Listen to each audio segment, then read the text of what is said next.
Olá pessoal, Tony Rodrigues, Além da Notícia.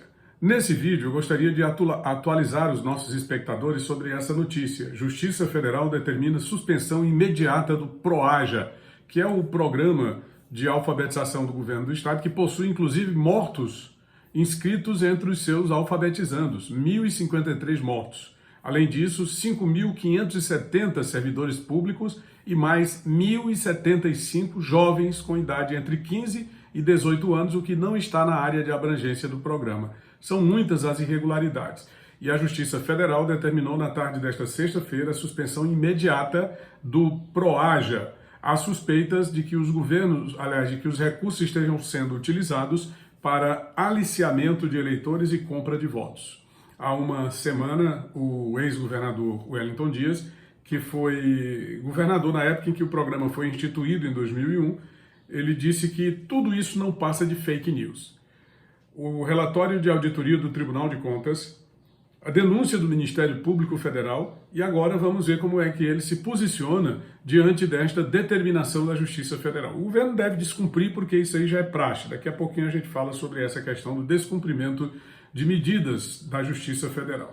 O juiz Bruno Cristiano Carvalho Cardoso, da 5ª Vara da Justiça Federal no Piauí, atendeu um pedido do Ministério Público Federal concedendo a chamada tutela de urgência para determinar a suspensão imediata do programa, bem como todos os pagamentos destinados às entidades privadas contratadas para a prestação dos serviços de alfabetização.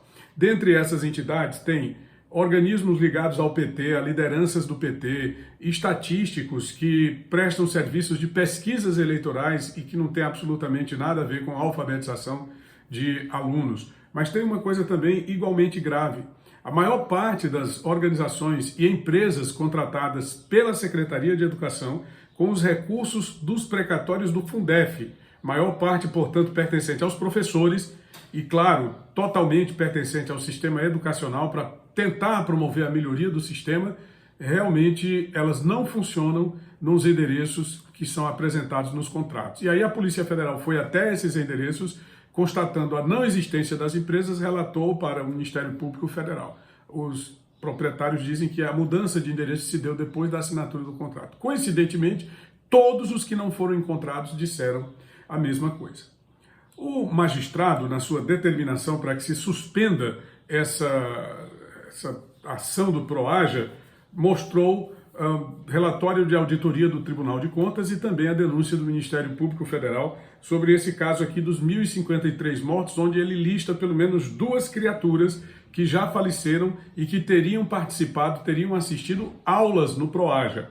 São elas: pessoa de iniciais TMM, falecida, uma mulher, falecida em 13 de agosto de 2015. Ela chegou a assistir 6 aulas das 18 aulas iniciais previstas no cronograma, entre aspas, do PROAJA.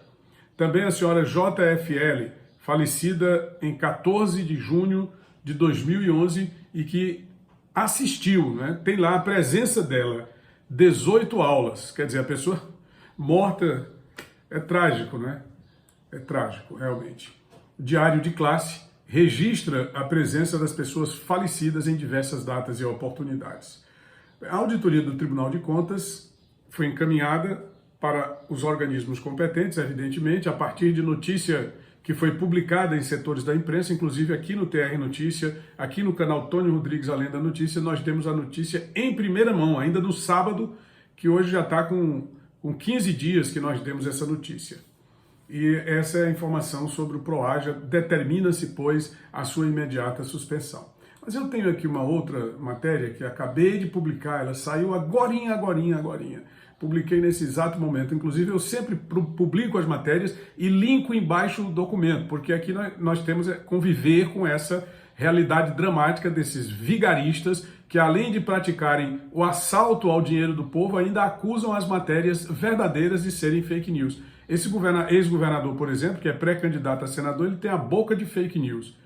Bom, a Justiça Federal, isso aqui é outra matéria, tá, pessoal? Determinou ao governo do Piauí que faça a imediata devolução de 1 bilhão e 16 milhões de reais referentes aos precatórios do Fundef, que foram transferidos de uma conta da Secretaria de Educação para uma conta da Secretaria de Fazenda. A conta da Secretaria de Fazenda é a seguinte: 001-3791-053236, que é da Secretaria de Fazenda. Pegaram esse 1 bilhão e 16 milhões, tiraram da educação e jogaram na Secretaria de Fazenda.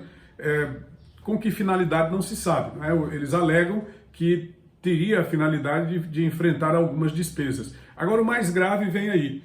Eles tentaram enganar a justiça, porque o juiz deu a determinação para que o dinheiro voltasse para a conta do Fundef no dia 21 de março. No dia 22 de março, entrou em vigor uma ADPF do Supremo Tribunal Federal, que é uma ação direita de preceito fundamental, de número 528.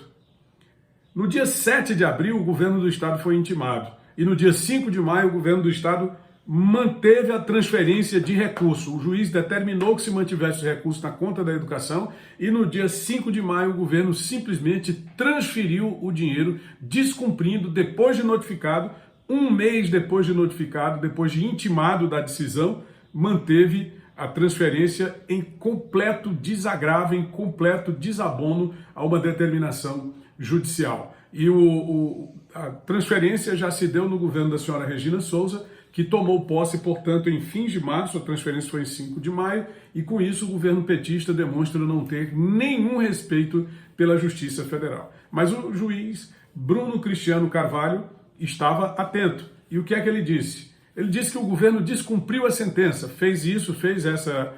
tomou essa decisão com base numa denúncia do Ministério Público Federal, elencando todos esses fatos que nós acabamos de colocar aqui.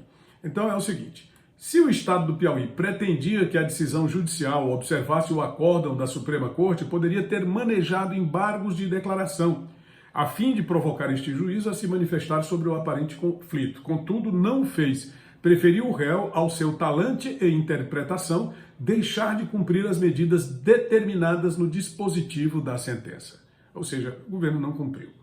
Aí, no final, o juiz diz que deve ser retornado o dinheiro imediatamente, 1 bilhão e 16 milhões de reais, para a conta da Secretaria de Educação, que ele dá inclusive aqui o número, sob pena de multa diária pessoal aos secretários de Educação e de Fazenda do Estado do Piauí. Ao senhor Antônio Luiz, que é aquele intelectual da matemática, que hoje ocupa a Secretaria de Fazenda, e o senhor Ellen Gera, que diziam ser um excelente técnico, mas que não passa de um grandioso politiqueiro.